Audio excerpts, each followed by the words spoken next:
La santé sur écoute, un podcast Futura avec Julie Kern. Bonjour, c'est Julie, chef de rubrique santé chez Futura. Bienvenue dans ce nouvel épisode de La santé sur écoute.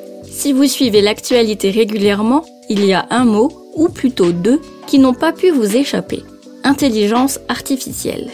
ChatGPT qui fait les exposés des élèves à l'école, DALL-E ou Midjourney qui génèrent des images plus vraies que nature, les IA, qu'on le veuille ou non, font déjà partie intégrante de notre quotidien. Elles pourraient aussi se faire une place de choix dans les hôpitaux et les cabinets médicaux. Pas pour remplacer les médecins, rassurez-vous, mais pour les aider à diagnostiquer les maladies et à améliorer les soins prodigués aux patients. Dans cet épisode de La santé sur écoute, nous allons nous intéresser à un cas concret. Une IA qui prédit le risque de cancer du sein à 5 ans mieux que n'importe quelle autre technique.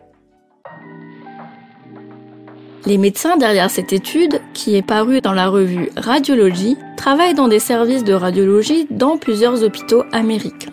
Ils ont rassemblé plus de 18 000 mammographies pour mettre à l'épreuve 5 modèles d'intelligence artificielle. Au moment où ces mammos ont été faites, en 2016, il n'y avait pas de lésions cancéreuses visibles sur les clichés. Mais avec le suivi, les médecins savent qu'environ 4000 patientes ont effectivement développé un cancer du sein en 2021, soit 5 ans après.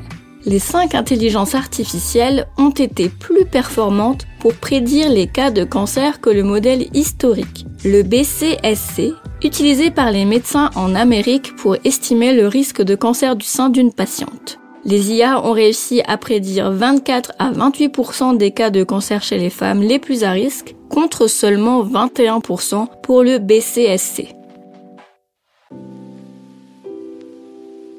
Cela signifie-t-il qu'il faut arrêter d'utiliser les vieux modèles de diagnostic pour les IA ?